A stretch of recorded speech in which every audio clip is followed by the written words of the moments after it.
Hello and welcome to Sestra-Tainment. I'm Lenora, And I'm Dee. and we're coming to you today in regards to everything entertainment. Sorry, And that I was had to cut off the entertainment. music. I'm doing too much. So, hi everyone. So today I'm starting, and so I have the first topic of the day, and I have off of Netflix, Shipwrecked. So, Shipwrecked, a nightmare at sea. Did you see that? I started to watch it and I couldn't stay watching it. Oh, okay. Got it. Yeah. So this is about the shipwreck that happened 20, I can't believe it was this long ago, but it was 2012. And I'm like, how in the world was it that long? Yeah. It feels like maybe it was 6 years ago. It doesn't feel like it was 14 years ago that this happened. But this is the shipwreck that everybody knows about that happened off the coast of Italy. And it was the Consta Concordia as being the ship. And you had it where the captain decided, you know what, I'm just going to go ahead and, well, I'll put it this way. The way that they described it during the documentary, because this is a documentary, so I'll kind of explain how they referenced it. But basically, he was asked if he could go closer to the shoreline so that way they could do the salute closer to the shoreline. So that was what someone who was a staff member of the ship requested.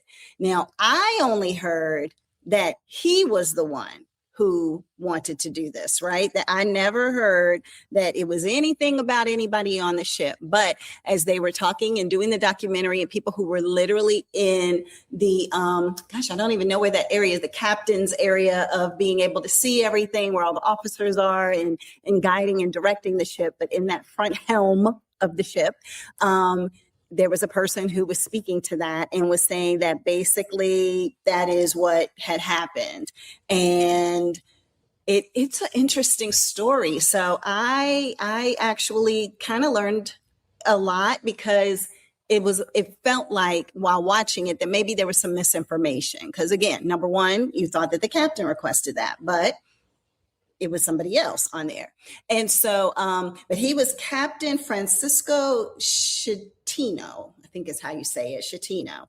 And so basically it starts off with people who were on the ship in their stories. So you have this American couple that was like, hey, we should do a vacation. We just had a baby and this is going to be our first major vacation. So let's go ahead and get on this amazing cruise through, Italy and different places to see over in a European tour. And then you had another girl who was about 15 at the time, her mom, her mom's best friend and her boyfriend, them all being on the cruise ship and being able to enjoy it. They were Italian. So just, being like, oh yeah, let's go ahead and hop on the ship. You had a couple that was a boyfriend and girlfriend at the time. And his goal was on the ship that day, he was going to propose, like at some point on the ship. He was like, what better than to be in Italy? And they were American. And he's like, just to be able to be there. And at some point during the trip, my plan was to propose at the perfect scenic spot. He didn't know where it was going to be, but that was his plan. And and then they had a gentleman who was a part of the ship. I think his name was Mauricio or something like that. And he actually was one of the folks who was in the helm, was hearing everything, was knowing exactly kind of what was going on. And so the story just, it evolves with different people giving their insights of getting on the ship and, just seeing everything. And on a few occasions, which is crazy, like the young girl and her boyfriend, who was a teenager at the time, she was like, oh yeah, I was standing at one part of the ship and we were looking out and it was right as we were getting ready to do the nighttime dinner the first night. And her boyfriend grabbed her around the waist and she was in front. And he was like, this feels like we're on the Titanic. And she said, now thinking back on it, she's like, oh, gosh, like we basically were. And then you had another person who she said for some reason, the couple that could get engaged on that trip, she said when she went out, he did the best room he could afford because he was like, I was paying for the ring and doing this. And then he's like the best room he could afford. So he had a balcony and all of that. And so, because he said it's a European cruise, it wasn't cheap. And so she's on the balcony. And for some reason, she said, I took a picture of all of the lifeboats sitting right there, like just, like, oh, we're the deck above all the lifeboats. And so it's certain things like that that is just eerie when you think about what actually happened, right? And so what goes on is that it's dinner time. It's the dinner service about 8 something in the evening. And all of a sudden, 8 to 9, I guess. And you have where the request was made and he was like, okay, we'll go ahead and get a little closer, right? And the guy who was in the captain's quarters with them, I'm trying to think of what his name is. Let's say it is Mauricio.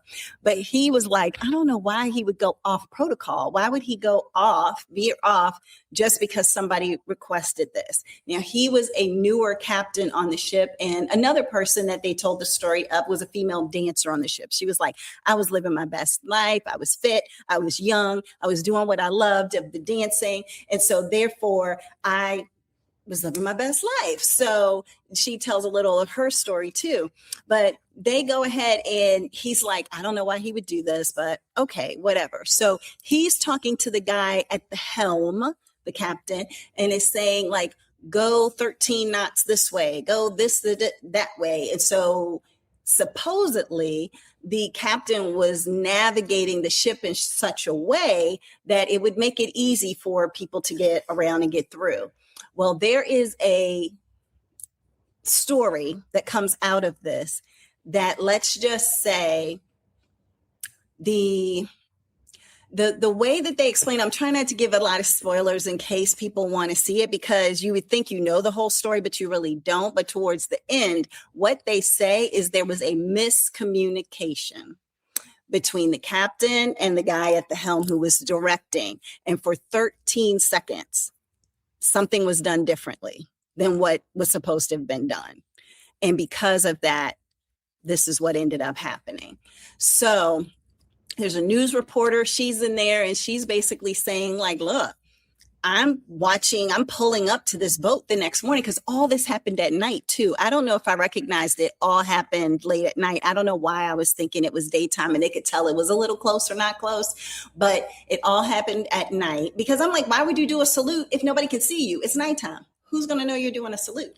So anyway, they showed all the dramatics, right? They showed all the dramatics because that newscaster, like I said, when she got on a boat to just see the part of the boat that got hit, she said, all I could see was this huge boulder still stuck in the boat.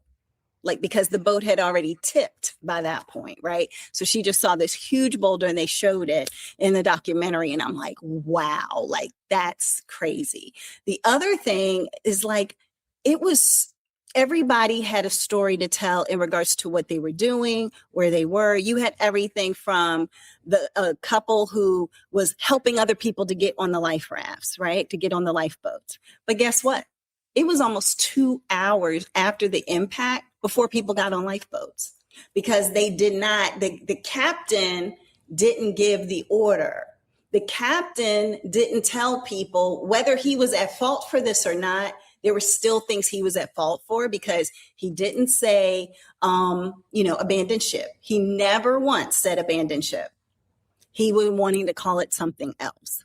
Then when they were radioed into a different area, unfortunately, part of the emergency response was what was impacted by the boulder and the water and all of that. So the emergency signals and things that could go out were all disrupted. So then they had to manually call somewhere. So then they manually called, but then when they manually called and the people called back, they were like, so what's going on? It sounds like y'all are in duress. And he was like, well, we have a situation that's happening. And they were like, okay, so he said, we have a power outage. That's all he said.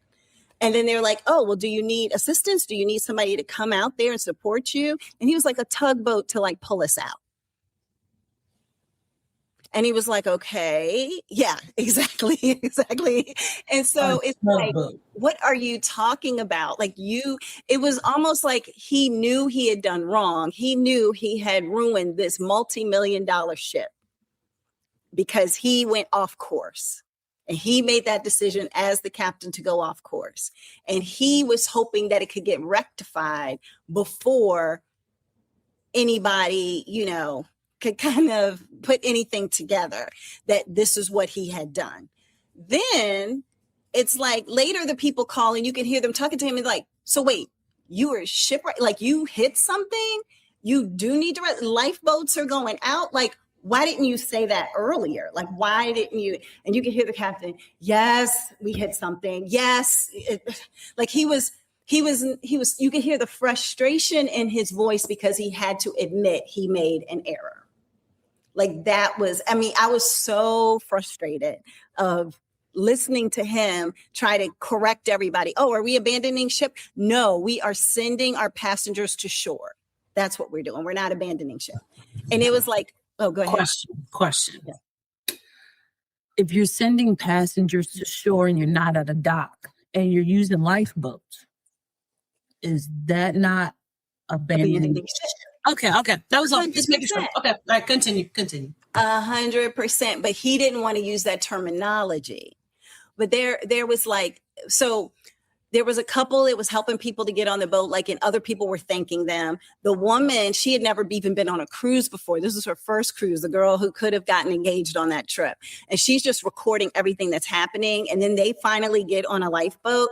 And then you just have people, I'm like getting chills with like talking about it because it was so sad and so like, they were just saying, my name is this, and I'm from this area. My name is this, and I'm from this. Like they wanted to be on record with their voice and their name saying, I'm on this boat with you all, just in case we don't make it. Because I want somebody to capture the fact that I did at least get on the boat and my body's not going to be on the ship. Like that's how sad it was. You had a parent and a husband and wife who had a baby who was 1 year old. Remember I said there was that couple who's like, we just had a baby. Let's do this. They ended up being on the side of the ship that started to go up, to rise up. So they're getting on the lifeboat on the side of the ship that is up in the air. Well, they're on the boat. And then what ends up happening when they tried to lower it, it just kept hitting against the side of the boat because it couldn't go down in the right angle. So it was just, and knocking people off into the water. So then they were like, oh my gosh, stop that. And then they had to climb off of the boat, create a human chain to get people back onto the boat. So now they thought they were safe getting off the boat because they were on a lifeboat, but the lifeboat can't be lowered. So now they had to get back on the boat. And guess what? Now to get to the side where the boats are closer to the water, it's at this angle. Like it's at a huge angle to the point that they had to just slide. Like they had to like hold on to something while they were walking to the part to get to the other side. And then when they saw a free way to get all the way to the other side, they just had to slide down at like 20, 30 miles per hour to get to the other side. The husband had the baby hit their head on the way down. Like it was craziness. The lady who's a dancer, same thing. They were trying to take passengers before it got to a huge elevation, and they would fling the passenger because you couldn't climb up that high. Like you couldn't get there by climbing. So you had to have somebody push you to, like 5 of them were like pushing a person so that way they could get to something to grab a rail and then use the rail to get all the way to the, thinking that the high side was going to work, but the high side didn't end up working. It was just mass chaos. The boats that the woman took the picture of that were like a floor below her, and maybe they were on the 6th or 7th floor. The boats were on the 4th floor. I remember them saying that. She ended up saying that the boats were so low now that you basically could just release it and it would be in the water. And their balcony that was up super high when they first got on the boat was now almost at water level. Like that's the kind of, drama that they were dealing with. But it was such an interesting story to hear the young girl whose mom and girlfriend, her mom's friend and her boyfriend, they're all standing in line, but her mom was like, my feet are killing me. I have these heels on from dinner. I don't know if I can do this. I'm going to go to the room. I'm going to get my I'm going to get my shoes. I'm going to get something for her. And then we'll be back and then we'll get on another boat. So she calls her mom. Her mom's like, okay, we're waiting to get on another boat. We'll see you on shore. And the girl gets to shore, but now she's looking for her mom. And so it was just mass chaos. And then, well, two quick things. The woman, there's three things actually. The woman who is the dancer, she has her story of getting off, which was totally different than everybody else's. You have the guy who was in the helm of the ship with the captain. I was telling you about him, and he was like a ranking officer on the ship. And so he ends up, he said the boat was so tipped that you didn't walk on the hallway anymore. You walked on the walls. So you walked on the walls of the interior rooms to go. Well, he walked on one of the doors that was open and he slipped into that room and broke his leg. So as he's walking on halls and doors, well, the door somehow was a little, I don't know how it was ajar. It just wasn't closed all the way, but it was not open. And so when he stepped on it, it opened and it pushed him all the way down. So he's like, now I'm definitely going down with this ship because who's going to know I'm here and I can't climb my way back out. And I have a broken leg. So then he has a miraculous way that he ended up getting out. And he said that the door was actually near the restaurant. So he was in the restaurant part.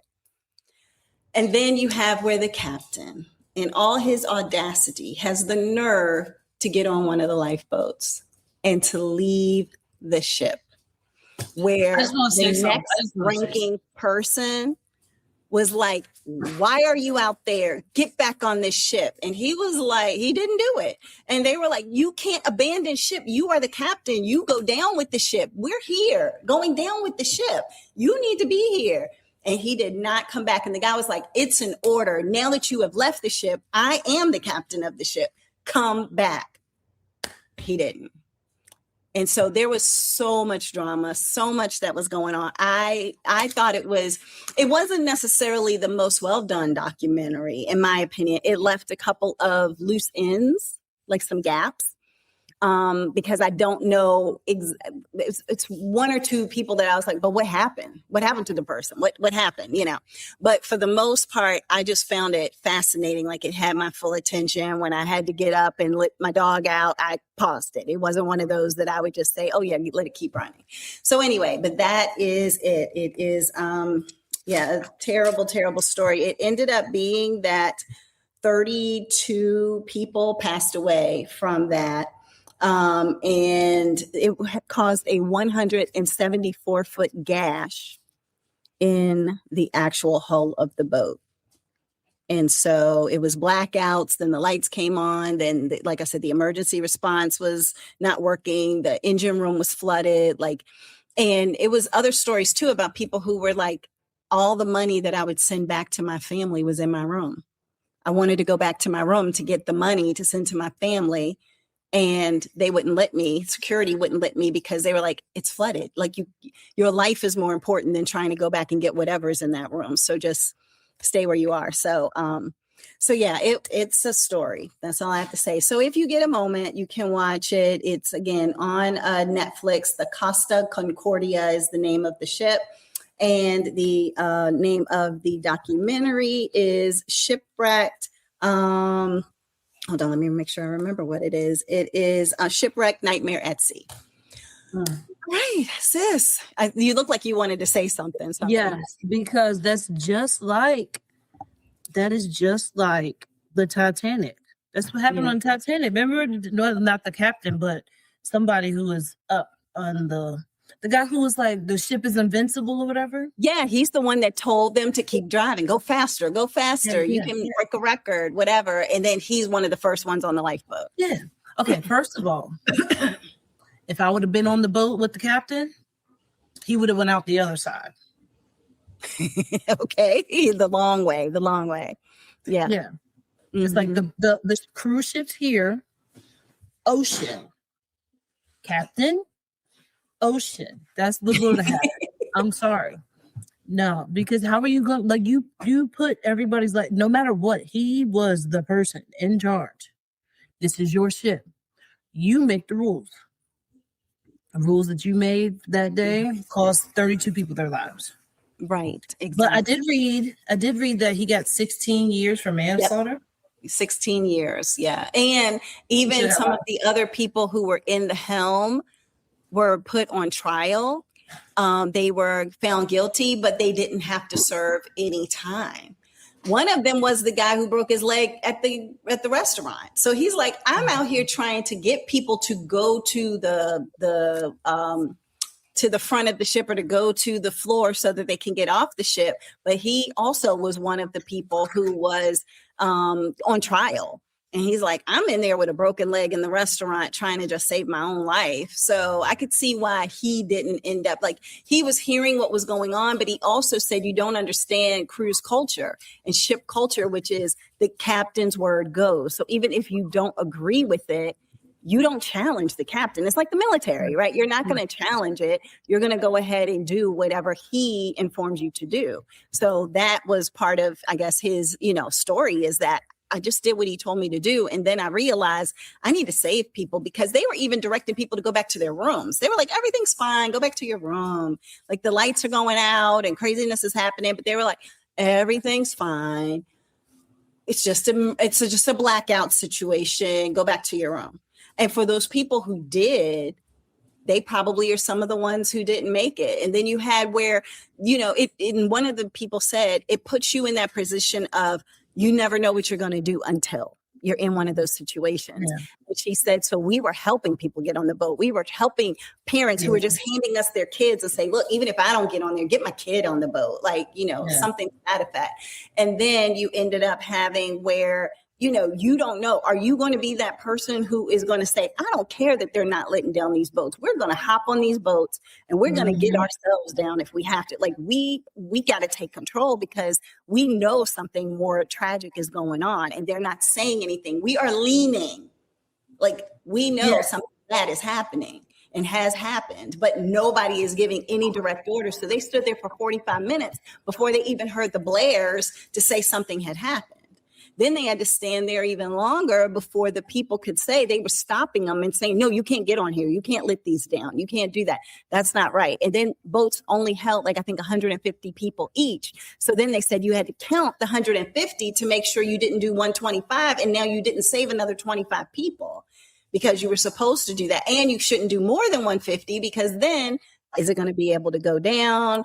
Are you going to have to ask some people to get off because it's too heavy? You had to stop people who were trying to rush their way on there and bum rush because they're just trying to save their lives. Like it was chaos. It was chaos. Because they could have made an announcement like everybody go to a mustard station. At least everybody would then be at their mustard station. So and then that way boom, it's good to go. But yeah, did they get all of the lifeboats out, or did some of them were end up being underneath the No, the ones that were on the side, from what I saw, the ones that were on the side that was getting lower and lower and lower, all of those were able to get out. And actually some of those even came back to try to come get more people because the people who made it to shore, they ended up, some of them went to a church, some of them just stayed on the shore yelling out the name of their family member and their loved one just to see if anybody would respond.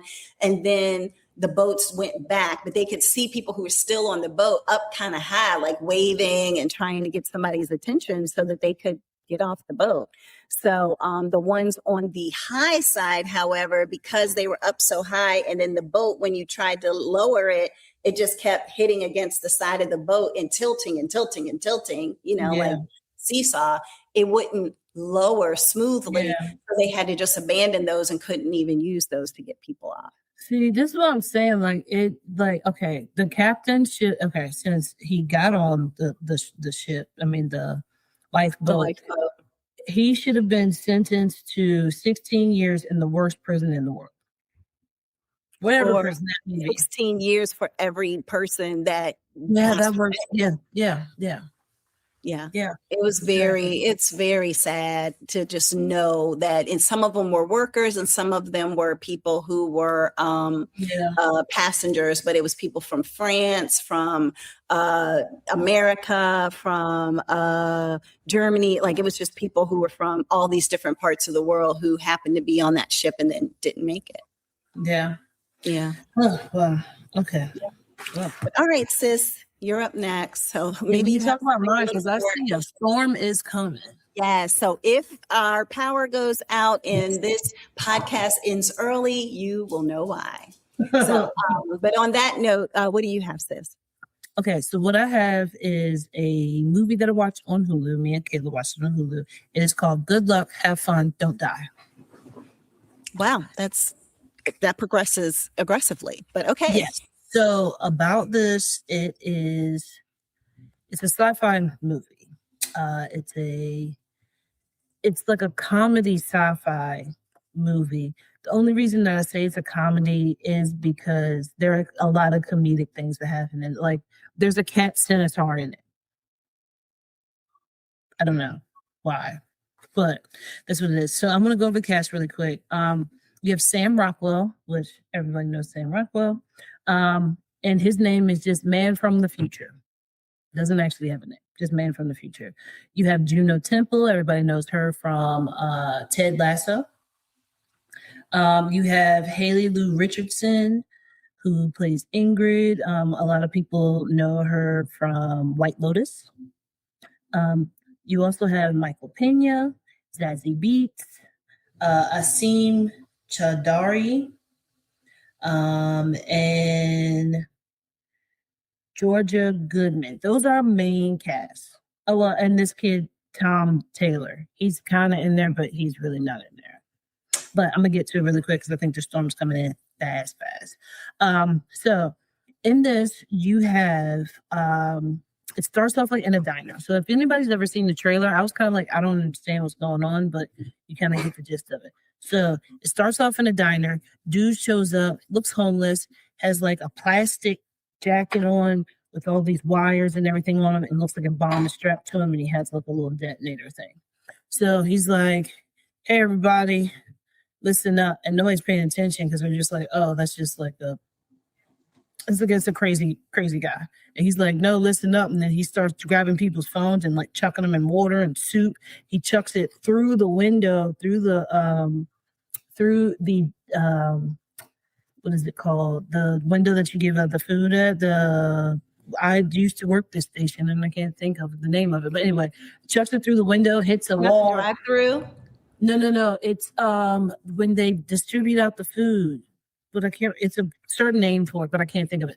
But it goes through there, hits a wall, slides into like a big pot that's constantly boiling. So he's basically saying, hey guys, technology, it's about to ruin the world.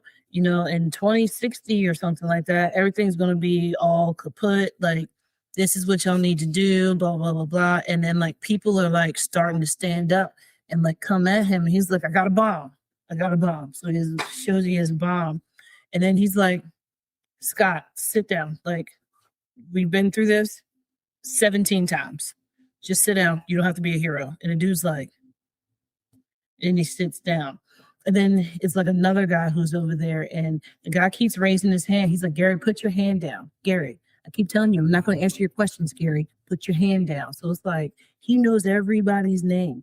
He's like, Dolores, please hang up the phone. Don't call 911. I got, let me get through this. I got to get some people together. So it's like, this is just going on, and everybody's looking around like, what? But there's a few people who are like, I don't think he's crazy because he know everybody's name. So I don't know what's happening with this. So basically, he says this whole spiel about how technology is making humans stupid and it's about to be the end of humankind. So he's like, basically, yo, we got to do something. So in order to do something, I need some people to come with me. And like, he's like, no, it didn't work with you. Didn't work with you. Did I try you? Can't remember. Okay, it didn't work with you. And then now the police pop up. Then when the police pop up, then it's all of a sudden, he's like, oh God, okay, that's it. We got to go. So he's, hey, you come. And then the one girl who is Ingrid, who is actually played by, what did I say her name was? Haley Lou Richardson. When she came up, he was just like, no, you're not coming with us because you creep me out. And she was like, she was dressed like a princess, and she had, she was like all dirty and like some blood on her shirt and like her top of her dress and everything. He was like, nah, you sit down, you creep me out. So when he's looking at all these people in the road, he's like, okay, I've never had this combination. Maybe this is going to work. He was like, and he starts counting people. He was like, and then looks at the girl. He's like, okay, come on, princess, you can come. So then when she does come with them, then it turns into, I need to turn a light on. It's got dark in here. Wow. Ooh. Ooh. Maybe I need to turn the light off. I don't know how to do all this lighting stuff. Anyway, so then they all leave and they're like, well, they don't leave. They're all like, okay, how do we get out of here? What do we need to do? What do we need to do with this? What do we need to do with that? And then one lady says, oh, we need to go in the back of the restaurant, where in the back of Norm's, because it's Norm's Diner. You need to go in the back and there is a trap door to the cellar. So now they're going to the back and everything. And he's just like, how do you know about the trap door? So now he's like all on the lady. He was like, so or who sent you? Like, are you one of them? Blah, blah, blah. She was like, no, like, I'll explain to you later. Like, we got to go. So right when they're going, one of the guys that he picks is a scout leader. And as he's trying to like tell everybody, like, yeah, this is like, if we go out the front, we all die. If we go out the back, we all die. If we try to split up, we all die. He's like, we can just use somebody as a scapegoat. And right when they're trying to say that, it was like, yeah, because such and such has a gun on him. And you see the dude pulling his shirt up, and he's like, I wasn't going to use it, man. Like, I just have it. He hands it to him, and he was just like, well, you're the scapegoat. Gives him the gun back. Was like, go check out the back door. And basically, they use him to get killed in order for them to try to escape.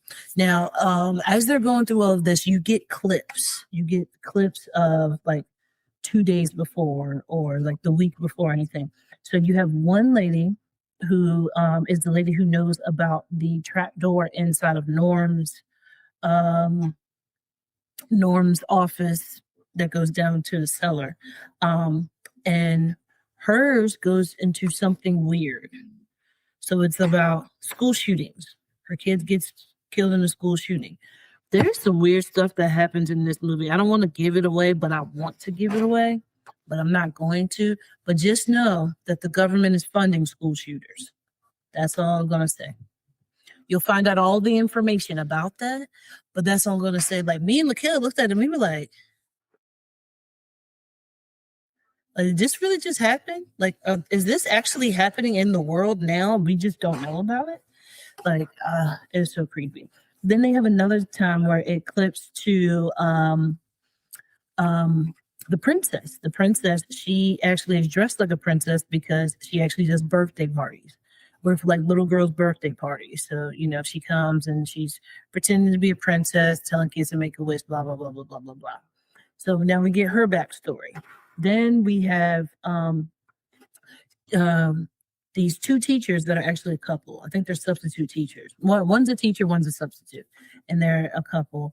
And something strange happens with the teacher and one of the students' phones.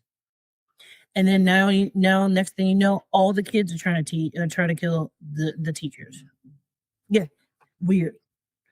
Now this dude had made something that looked like the phaser gun from off of Mars Attacks in order to do something to like stop the kids, and it ends up working, and then it doesn't work anymore. Then it ends up working and it doesn't anymore.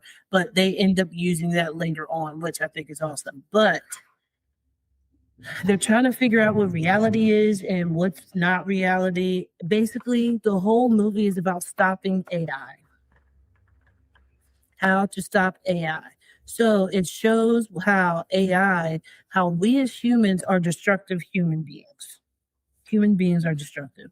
So now we have created our AI. So now AI wants to be destructive. So now it creates itself to make destruction for human beings, because human beings are already destructive on their own. And that's what AI knows. So now AI is like, how do we make everything work for us?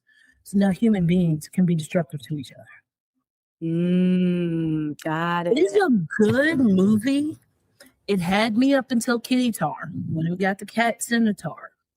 Then I was like, why is that even happening? Well, I don't understand. Like, everything seemed normal until that part. And I was like, wait, something's up. Something's not right. I ended up finding out what the ending was. Like, maybe like 30 minutes before the movie ended.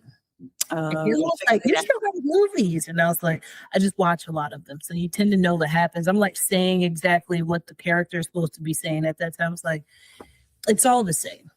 It's just sometimes it might be worded differently, but it is really good. Like they have strange people chasing them in a warehouse. There's a crazy guy named Gary who has a sword that you can't wake up because he's a homeless man. It's on top of the roof of the building. If you wake him up, then he's going to pull out not a sword, a machete.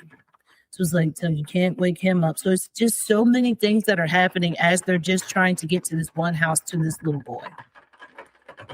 And yeah, I love it. I'm going to watch it again. Oh, wow.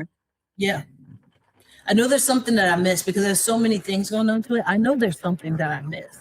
So I'm going to have to rewatch it to see what else that I did miss. But yeah, that's all I had to talk about was that. Good luck. Have fun. Don't die. It's on Hulu. I was about to say YouTube. It's on Hulu. It's on Hulu. All right. Excellent. What do you have next? I am nervous because I don't know if we're going to be able to continue to have the episode or not, but I'm going to try to go through my next one really fast. The last thing that I want to have happen is for the computer to shut down to the point that it's like, oh, yeah, by the way, you didn't record anything. Did you hear that? Did you hear that? It's a lot of thunder and lightning. Yeah, and that's a lot of lightning. Maybe we should cut this one short. I think we might need to just to make sure, number one, safety first. Number two, because our grandmother, for those of you who don't know, whenever there would be a storm, she would say, cut off every light, turn off all electronics, unplug the freezer, the refrigerator, every single thing, and be quiet. Let the Lord do his work. And so on that note, this might be the shortest version of Sestra-Tainment. Actually, no, I think the one that I did solo might have been shorter, but just from a safety perspective, because lightning is definitely, the wind is howling, blowing, and to the point that my door is literally sounding like it wants to open and close. And I'm actually surprised that my dog Chico hasn't started barking yet because, but it's definitely, it's a weather advisory that we have going on. So on that note, and it was 105 degrees today, felt like 105 degrees. So that with the storm mixed into it, who knows? They might even be saying there could be tornadoes and we don't even know because we're on here. So yeah, because I'm trying to look outside and like the things we're spending and now they're not spending. Okay, so on that note, everybody, thank you for listening to us. Let me start playing the music. How about that?